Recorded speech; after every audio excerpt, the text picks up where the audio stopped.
पांच भावनाओं में सत्यव्रत की पांच भावनाएं। सूत्र नंबर 5।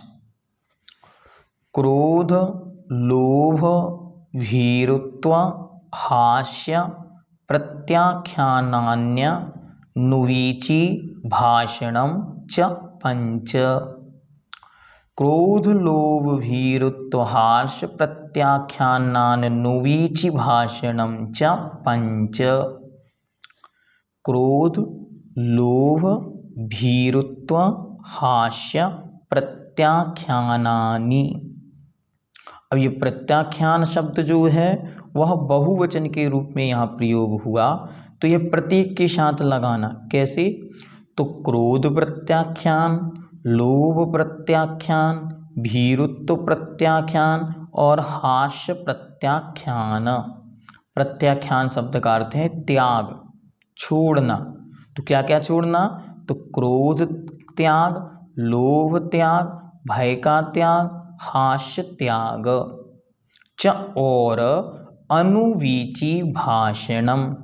अनुवीची भाषणम अर्थात आगम के अनुसार बोलना।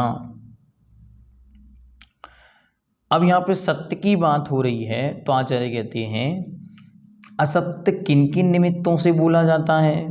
तो असत्य के मुख्य 4 निमित्त हैं: क्रोध, लोभ, भय और हास्य। हास्य अर्थात हंसी मजाक।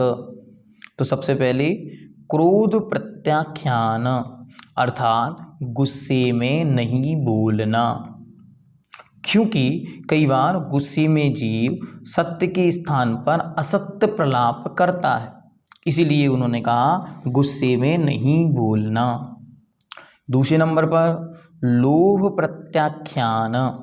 लोभ अर्थात लालच, गिद्धता। जब कोई जीव लोभ से भर जाता है तब भी वह असत्य वचनों का प्रयोग करता है, असत्य बोलता है, इसलिए कहते हैं लोभ प्रत्याख्यान। लोभ लालच से युक्त होकर नहीं बोलना। तीसरे नंबर पर है भय प्रत्याख्यान। भय का अर्थ होता है डर।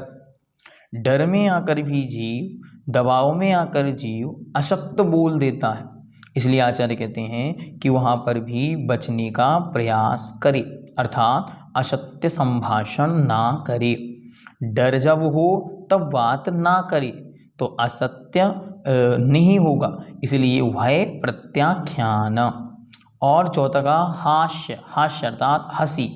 हंसी मजाक में भी जीव असत्य बोलता है, इसलिए आचार्य कहते हैं हंसी मजाक में भी ना बोले, अर्थात मजाक मजाक में भी झूठ ना बोले। वरना नहीं हमारे तो हंसी मजाक चलता है, और हंसी मजाक चलने के चक्कर में वह असत्य बोल देता है, तो सत्य का नाश, हिराश, वीरत्व का खंडन हो जाता है, इसलिए उसे भी नहीं बोलना।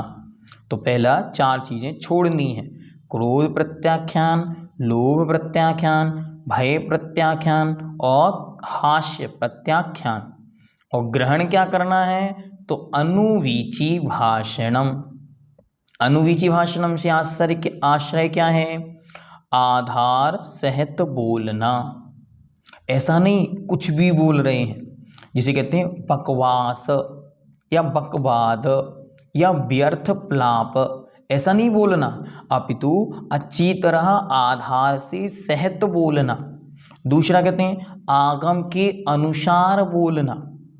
जिस विषय में आगम में जो उल्लेख है उस प्रसंग के उपस्थित होने पर वही बोलना, अन्यथा रूप में आपको कहना इस विषय में मेरा ज्ञान नहीं, मैं नहीं जानता।